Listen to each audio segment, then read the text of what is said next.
La Lady, buenas tardes. Listo, buenas tardes a todos. Gusto saludarlos. Mi nombre es Angie Benavides. Yo formo parte del equipo de Executive Education de la Universidad de los Andes en la Facultad de Administración. En nombre de la unidad es un gusto darles la bienvenida a este espacio que vamos a tener el día de hoy, que se titula Mercados de Carbono, una mirada integral. Este espacio se va a extender hasta las 6:40. Vamos a tener una charla central. Finalizado esto, les vamos a cortar un poco más sobre el curso Mercados de Carbono que forma parte de la oferta de programas abiertos para que puedan conocerlo brevemente. Y cerrando, tendremos un espacio para dar alcance a alguna de las preguntas que tengan, por lo que desde ya la invitación queda extendida para que nos puedan dejar sus consultas a través del chat.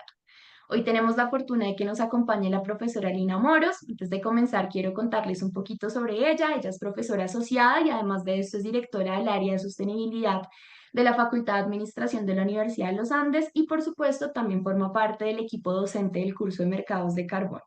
Bienvenida, profe Lina. Muchas gracias por acompañarnos el día de hoy. Muchas gracias a ti, Angie, y bienvenidos y bienvenidas. Me encanta saber que hay gente de varias ciudades de Colombia. Somos 43 personas en este momento conectados. Y gracias, Angie, por la presentación. Yo soy quien ha estado pensando este curso, quien lo ha estado diseñando ya desde varios, no voy a decir años, pero sí meses. Y pues me alegra mucho poder tener este primer contacto con personas interesadas en el curso. El curso lo llamamos Mercados de Carbono, una mirada integral. Y les voy a contar un poquito en esta charla que preparé. Quiero darles primero como un contexto sobre riesgos, un contexto sobre cambio climático claramente, un contexto sobre algunos mensajes del IPCC, que es el Panel Intergubernamental de Cambio Climático. Para algunas de las personas que están aquí, de pronto esto ya es conocido, pero creo que es clave que todos tengamos ese contexto básico que nos permite comprender dónde es que entran los mercados de carbono como una alternativa de descarbonización de las empresas, pero también como una alternativa de transferencia de recursos hacia la financiación de la conservación de la biodiversidad, que es básicamente lo que nos debería estar importando en un país como Colombia y en países tropicales que todavía tienen una gran riqueza natural sustentada por una riqueza cultural, sin duda alguna. Entonces, me alegra muchísimo ver a la gente conectada. De nuevo, bienvenidos y bienvenidas.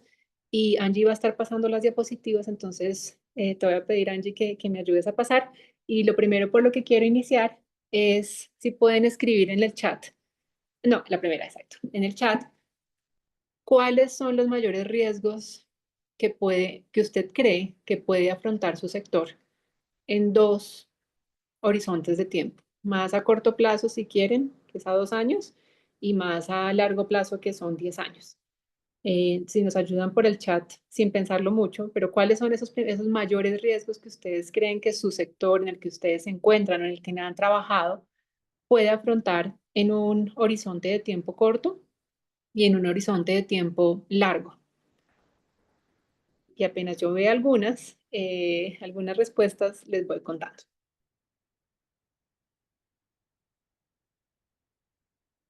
Mala reputación de los proyectos de carbono. Gracias, Jairo. Muy bien. Asociado como, podemos pensar como en greenwashing, por ejemplo. Ujú, gracias. ¿Quién más se anima? Y de pronto si lo pueden pensar en estas dos temporalidades distintas, en 2 y en 10 años, claramente porque las condiciones políticas, sociales, económicas, ambientales van cambiando dependiendo del periodo de tiempo que pensemos. Falta de normatividad, gracias Astrid.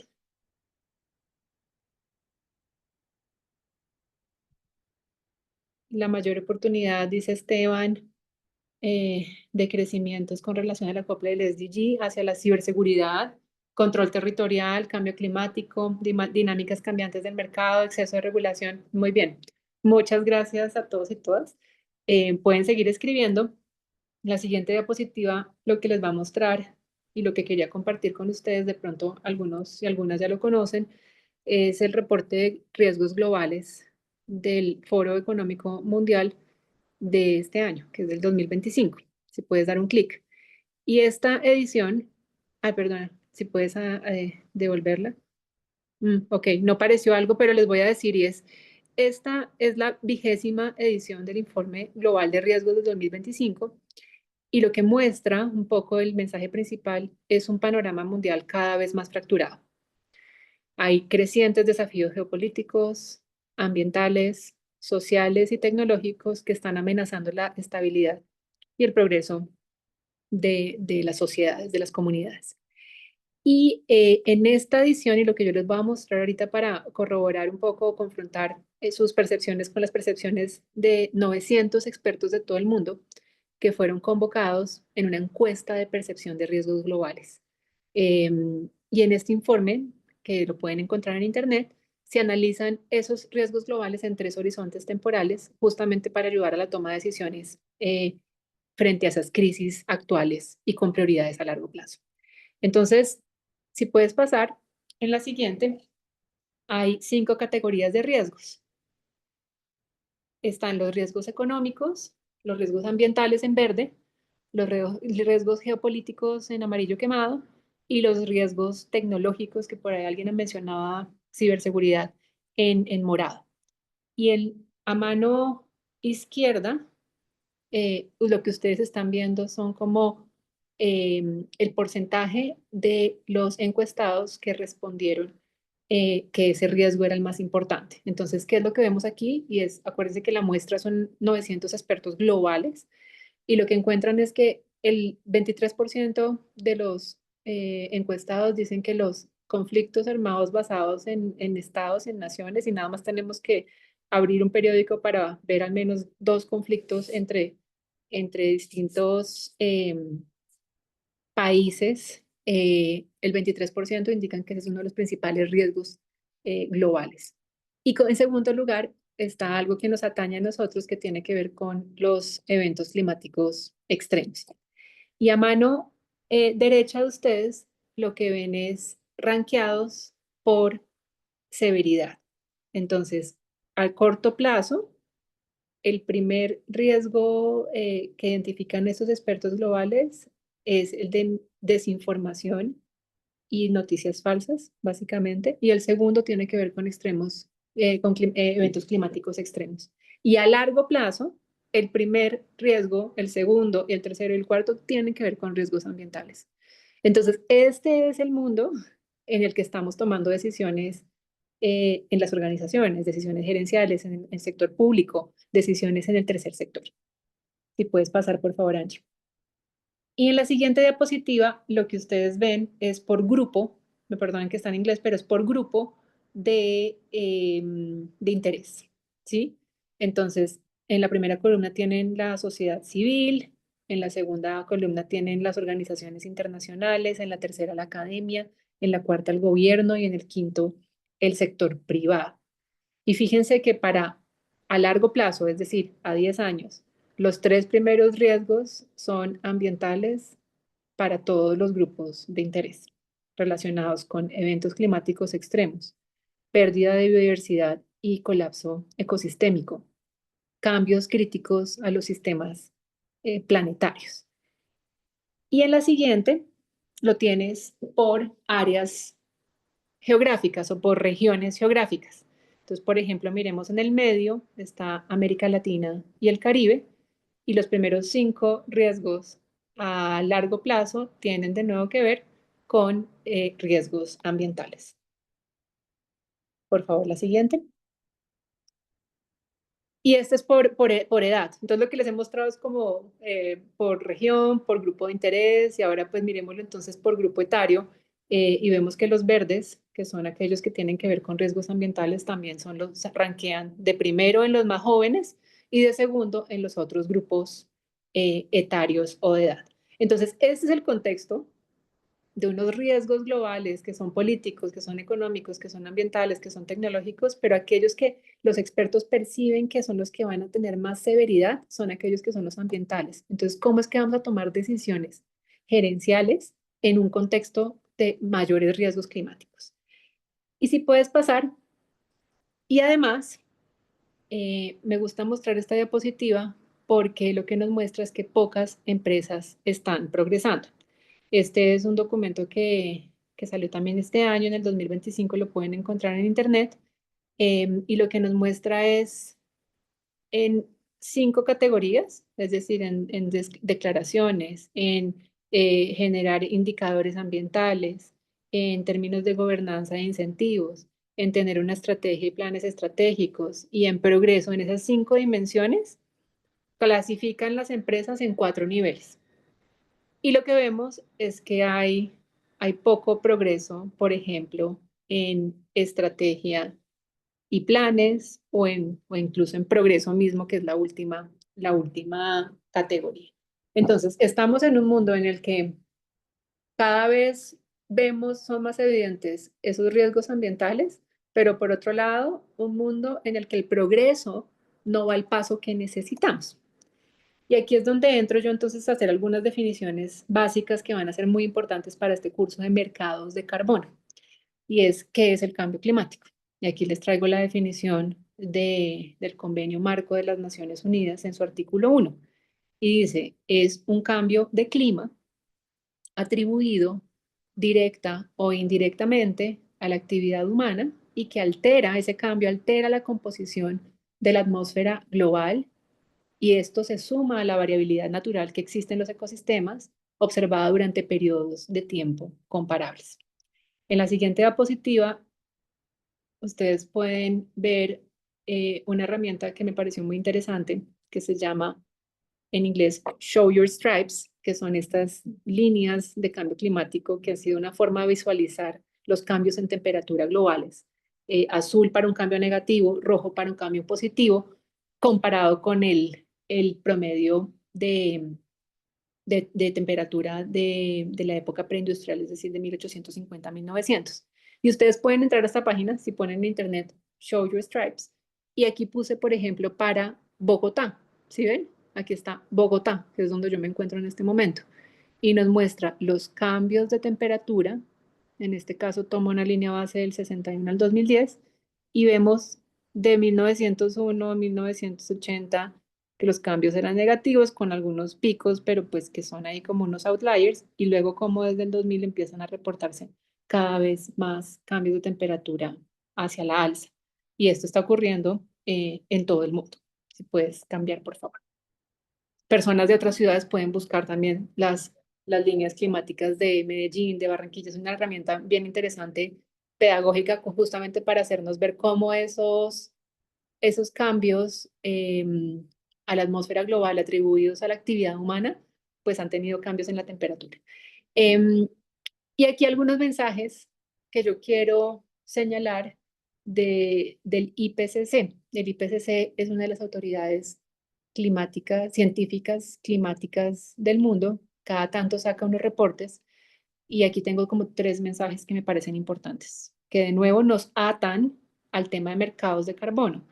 Y a mí me gusta iniciar por explicar qué es el cambio climático, porque muchas veces se confunden los mercados de carbono con un balance contable, ¿sí? Yo emito y compenso, ¿sí? Pero al final el balance no debe ser solamente contable, debe ser un balance físico, porque estamos hablando de condiciones físicas del planeta.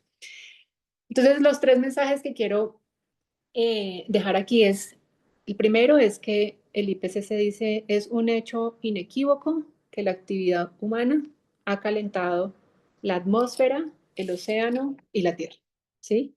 Entonces, la actividad humana, pero no es toda la actividad humana, no es la humanidad en genérico, son ciertas actividades humanas, ¿sí?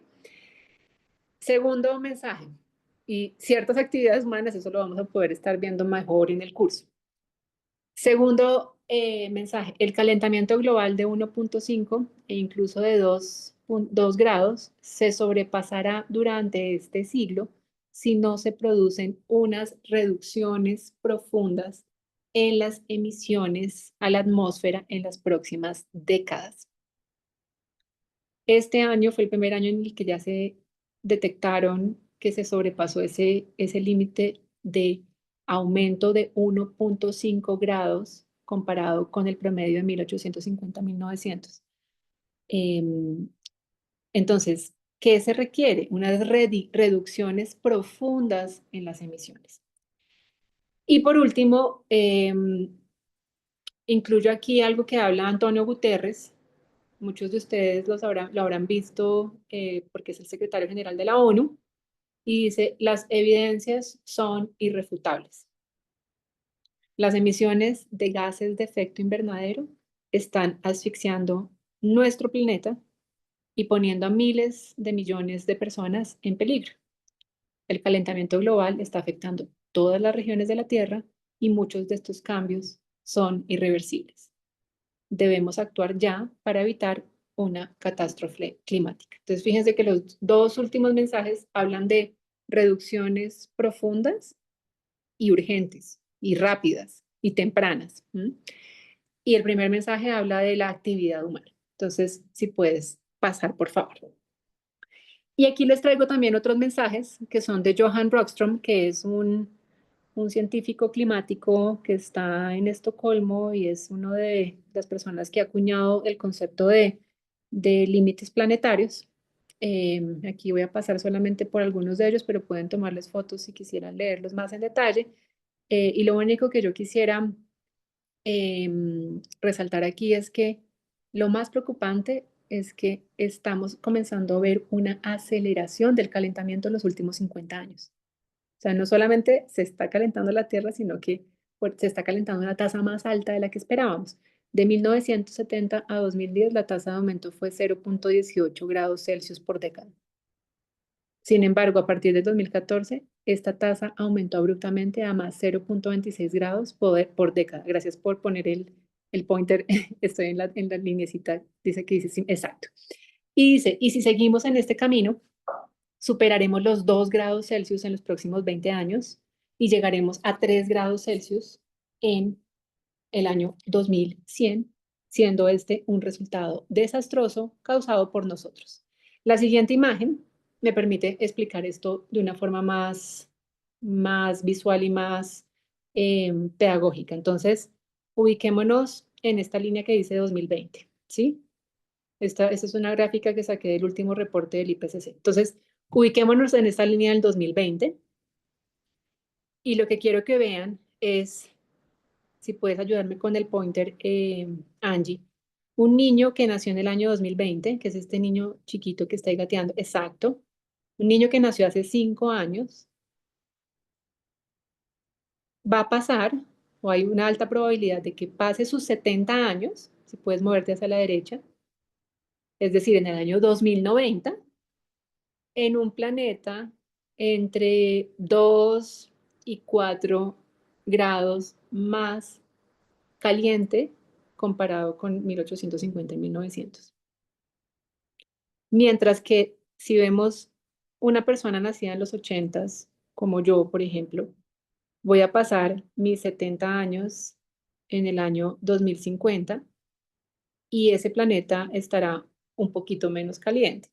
Y una persona que nació en 1950, como pueden ser mis padres o abuelos en algunos casos, está pasando sus 70 años en un planeta entre 1 y 1,5 grados más caliente. Entonces, claramente aquí hay un problema de justicia intergeneracional, ¿m? Que tiene que ver cómo es que dejamos el planeta para las generaciones que vienen y que tiene toda la relación con el concepto de desarrollo sostenible que fue promulgado en 1987 bajo esta definición de satisfacer las necesidades del presente sin comprometer las de las generaciones futuras. Y esta gráfica es muy impresionante porque nos muestra justamente cómo nos acerca la problemática del cambio climático. Y algo que quiero aclarar es, y me gusta parafrasear a un colega que menciona que cada grado que aumente la temperatura en el planeta son grados de sufrimiento y que ya los estamos viendo. Ya hay ciertos eventos climáticos extremos que son atribuibles al cambio climático y que representan pérdidas en activos, pérdidas en vidas, y lo estamos viendo. Otro elemento que les quiero mostrar, y todo esto es como para ir enmarcando la clase, ¿no? Enmarcando el curso. El curso es Mercados de Carbono, una mirada integral. Estamos hablando de cambio climático, estamos hablando de riesgos, estamos hablando de actividades humanas, estamos hablando de justicia intergeneracional. Y aquí hay un siguiente concepto que es el de presupuesto de carbono. ¿Y a qué se refiere ese concepto del presupuesto de carbono? Es un concepto que se ha usado para hablar de la cantidad máxima de CO2, de CO2. Hay otros gases de efecto invernadero, aquí nos estamos enfocando en carbono. Cantidad máxima de CO2 que podemos emitir para mantenernos en ese límite que se estableció en el Acuerdo de París en 2015 de no superar el más 1,5 grados. ¿Mm? Entonces, lo voy a repetir, el presupuesto de carbono es esa cantidad máxima de emisiones de CO2 que nos podemos permitir globalmente para evitar cruzar ese límite que se estableció en el Acuerdo de París en el 2015 de superar el más 1,5 grados. Em, Algunos datos, y es que más o menos emitimos 40 gigatoneladas de CO2 al año como globalmente, o 40.000 millones, es decir, 40 gigatoneladas. ¿Y qué dicen los estudios? Dicen que a la tasa de emisiones actual nos quedan 200 gigatoneladas para no cruzar ese límite del 1,5 y eso implica que pues emitiendo 40 gigatoneladas al año nos quedan 5 años, ¿m? O incluso menos. Aquí algo muy importante y es que desde la ciencia climática se ha visto que no somos muy buenos en evaluar el riesgo.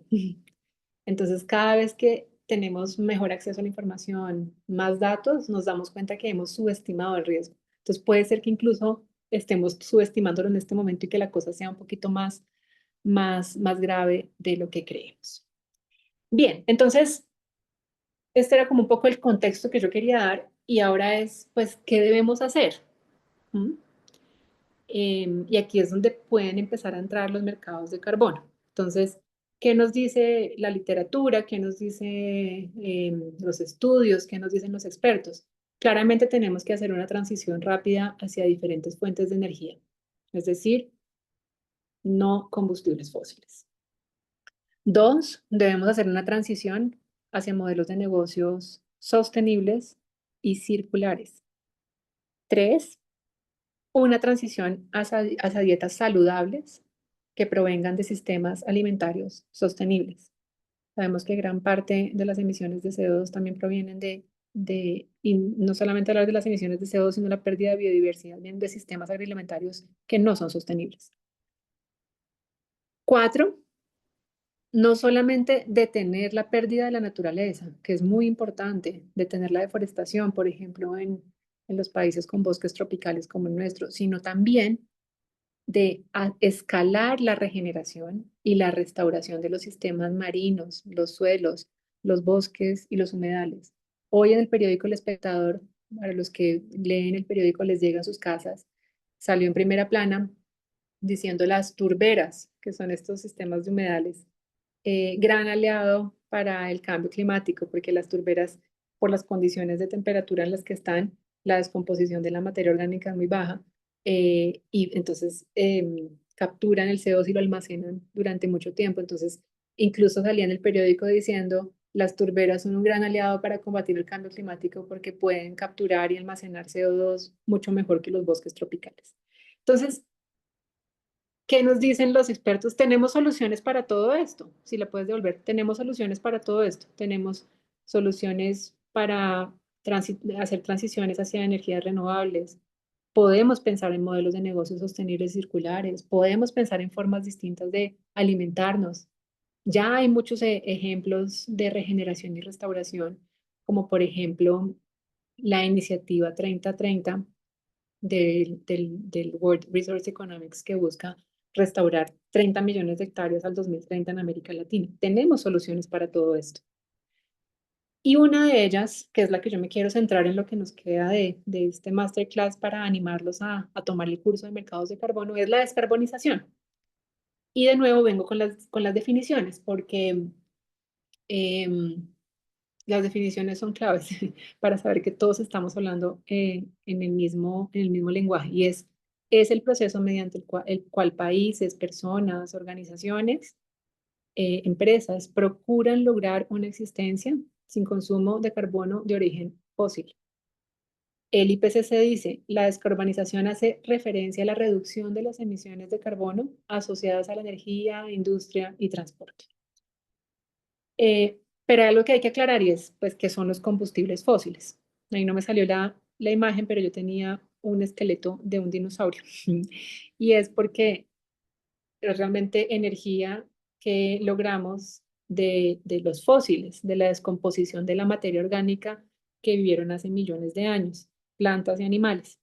Y son básicamente tres: carbono, petróleo y gas natural, y alrededor del 81-82% de la energía mundial actual proviene de estos combustibles fósiles. Entonces, como ven, es un reto muy grande el de descarbonizar por completo la economía cuando tenemos que el 81-82% de la energía mundial hoy al 2025 proviene todavía de esos combustibles fósiles. Y me quiero centrar en cómo pueden descarbonizar entonces las empresas. Em, y ahí, aquí es un resumen y es algo como simplificado, pero es a través de eficiencia energética, entonces mejorando procesos de producción para evitar fugas energéticas, a través de cambios en su matriz energética, invirtiendo en energía solar, eólica o fuentes más limpias, a través de la optimización de la red de valor. Entonces, por ejemplo, vincular actores para reducir sus emisiones desde una perspectiva amplia. Y aquí vamos a hablar de los alcances 1, 2 y 3. 1, las emisiones directas. 2, las emisiones que tienen que ver con la energía que necesito para mis acciones productivas. Y 3, aquellas que tienen que ver con mi cadena de valor. 4, compensaciones de emisiones residuales o difíciles de reducir. Y yo aquí pongo mercados de carbono voluntarios y le pongo un apellido porque también hay mercados de carbono regulados, ¿sí? En el curso vamos a estar hablando de los dos, pero sobre todo vamos a estar hablando de los voluntarios. Y 5, innovación operacional, invertir en investigación e innovación que me permita justamente esa eficiencia energética, que me permita mejorar procesos. Aquí en la siguiente tengo algunas imágenes de algunas empresas que han publicitado su carbono neutralidad, ¿sí? Que es otro concepto que también tenemos que tener claro. Entonces tengo el caso de Cabify, el de Postobón, el de Carulla Fresh Market, el de Tosh, que en estos días compré unas galletas y me salía somos carbono neutro. ¿Qué quiere decir carbono neutro? ¿Qué quiere decir cero neto? ¿Sí? ¿Cuáles son las diferencias? Ese es el tipo de cosas que vamos a estar viendo en el curso para hacernos una mirada integral, por eso se llama así, mercados de carbono, una mirada integral, y para hacernos un concepto crítico del alcance que tienen los mercados del carbono en este contexto que les estaba mostrando de crisis climática y crisis ambiental, porque no es solo climática. El siguiente diapositiva, Bena Holcim recibió la certificación carbono neutro. ¿Qué quiere decir todo esto? Y por último, si puedes pasar, por favor, aquí les dejo como una pequeña tabla de las ventajas y las desventajas que hemos visto de los mercados de carbono en diferentes dimensiones. Entonces, en una dimensión de gobernanza, en una dimensión de equidad, en una dimensión de efectividad ecológica, en una dimensión de financiamiento y en una dimensión ética. Y yo quiero, digamos, decir aquí a las personas que están interesadas en este curso, que el curso tiene una mirada crítica y tiene una mirada crítica basada en la evidencia de estudios académicos, pero también de periodismo ambiental que se han recopilado durante los años y que han alertado frente a los alcances que puede tener este mecanismo de mercados de carbono voluntarios frente a la reducción de las emisiones, que es lo que nos interesa. Cuando yo inicié esta charla, les dije, a veces uno se pierde como en los balances contables, ¿no? Entonces, emito por acá y compenso por acá. Pero esa relación no es tan directa, uno tiene también que hablar de otras dimensiones como la equivalencia. Y lo que nos importa realmente es un balance físico. y es que las emisiones se reduzcan o al menos no aumenten. Eh, entonces, algunas ventajas, por ejemplo, en términos de gobernanza de los mercados de carbono, y es que hay diferentes actores, hay unos certificadores, hay unos verificadores, y esto promueve estos estándares internacionales que pueden incentivar la innovación en monitoreo y verificación. Pero desventajas que hemos visto también es que hay muy poca regulación pública. Hay algunos casos en los que se ha visto corrupción, doble contabilidad y que se capturan a los reguladores. En términos de equidad, por ejemplo, y relacionado sobre todo con las comunidades que son los que ofertan los bonos de carbono, comunidades que habitan en ecosistemas de alto valor ecológico o que están vinculados con acciones de restauración. Puede generar beneficios económicos para esas comunidades si hay participación y distribución justa. Pero también se han visto casos donde hay exclusión de las comunidades, donde hay contrastos a 100 años y se pone en riesgo, por ejemplo, la tenencia de la tierra, donde hay distribución inequitativa de beneficios. Entonces, lo que quiero mostrarles es que el curso, de nuevo, se llama Mercados de Carbono, una mirada integral, tiene luces y tiene sombras. Y en el curso lo que vamos a poder es discutir de esas luces y esas sombras para tratar de entender cuál es el alcance real de este instrumento en nuestro contexto. Y con eso yo creo que entonces cierro. Angie, si puedes pasar. Y simplemente decir que los invitamos a participar en este curso. Yo he sido la persona que ha estado coordinando y diseñando el curso. Me alegra muchísimo ver a tantas personas conectadas en este momento. Somos 79 personas. Quería darles es como una introducción general al problema del cambio climático, al problema de la descarbonización, al problema de los mercados de carbono y ya Angie les va a contar un poco más cómo está estructurado el curso. Son 21 horas. Tenemos profesores de la Universidad de los Andes con mucha trayectoria que nos van a estar acompañando, pero también tenemos gente que está en la práctica negociando bonos de carbono o por ejemplo diseñando las salvaguardas para las comunidades que también nos van a dar esa mirada integral, vuelvo y digo, frente a este instrumento. Entonces, agradecerles a todas y todos su interés, su participación por el chat y le doy la palabra a Angie para que nos cuente un poquito más sobre el curso y podemos dejar algunas preguntas en el chat. Bien, gracias, profesora Lina. Ahí también les recordé para que nos dejen las preguntas que tengan en el chat y seleccionar algunas ahorita. Por ahora les quiero comenzar por compartir un poco sobre los aspectos más logísticos de esta cohorte que esperamos tener del curso de mercados de carbono, una mirada integral.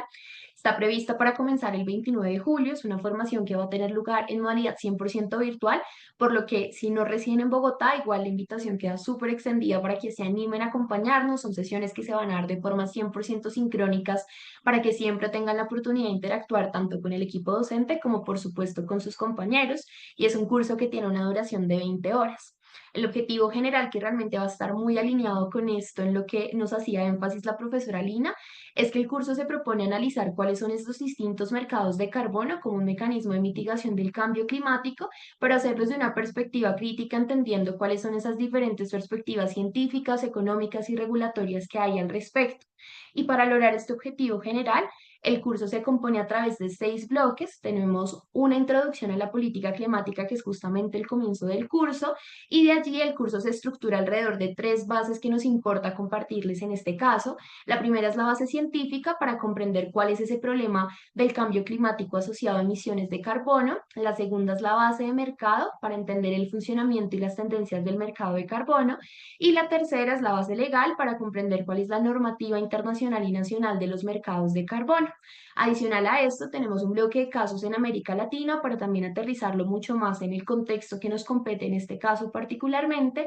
Y cerramos con un reto sobre cómo mejorar el funcionamiento de un proyecto de mercados de carbono, que justamente se consolida como ese cierre para que puedan aterrizar lo que van a ver a lo largo del curso y tratar de dar respuesta a esta pregunta también de la mano, en este caso, el espacio que va a estar liderando justamente la profesora Lina. Entonces les quería compartir eso. Voy a dejar de compartir mi pantalla para poder ver las preguntas en el chat. Y les voy a dejar también un mensaje con un formulario para que si están interesados en el curso nos puedan dejar sus datos. También todas las preguntas que tengan a nivel administrativo, como por ahí veían en el chat el tema del descuento de pronto pago, los invitamos a dejarnos sus datos para que también uno de los asesores del equipo los pueda en este caso contactar y acompañar en ese proceso.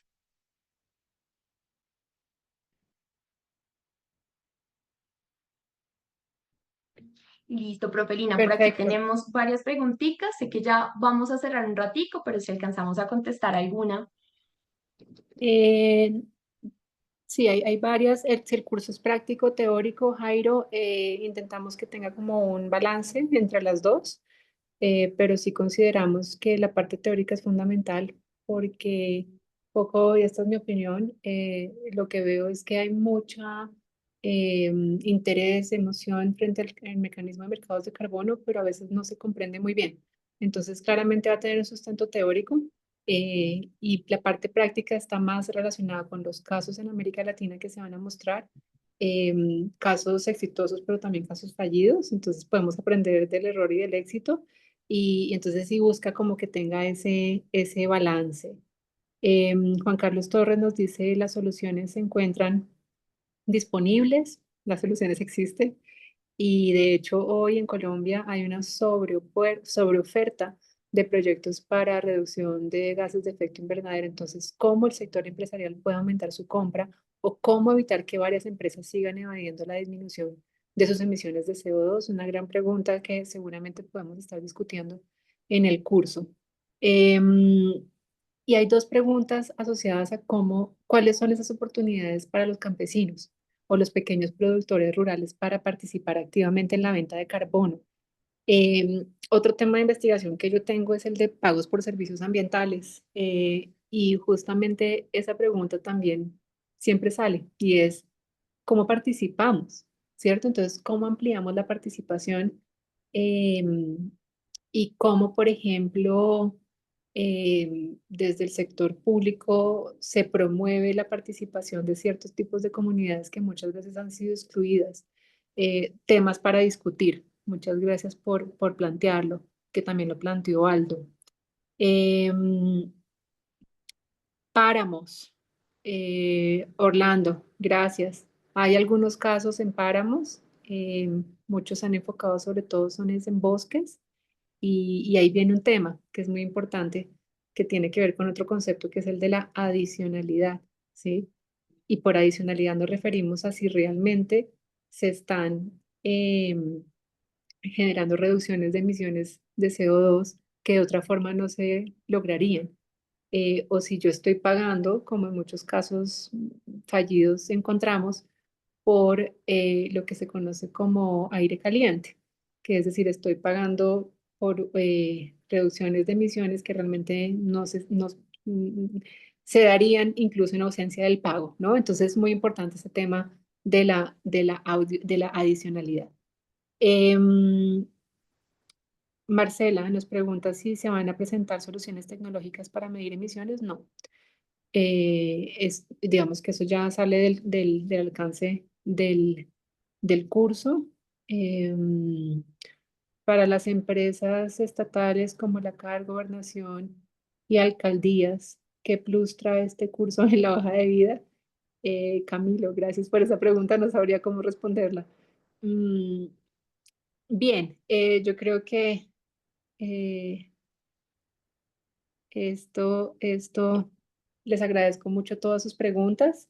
De nuevo, esta era como la intención de dar una pequeña introducción, de como comprender un poco el contexto global en el que está creado este mecanismo, un poco transmitirles la intención detrás del curso, que es elevar el debate que hay frente a los mercados de carbono, y muchas de las dimensiones y aspectos que ustedes han mencionado en el chat. Y estamos muy contentos de lanzar este curso. Es el primer curso en mercados de carbono que lanzamos, y esperamos que se animen a tomarlo. Muchísimas gracias.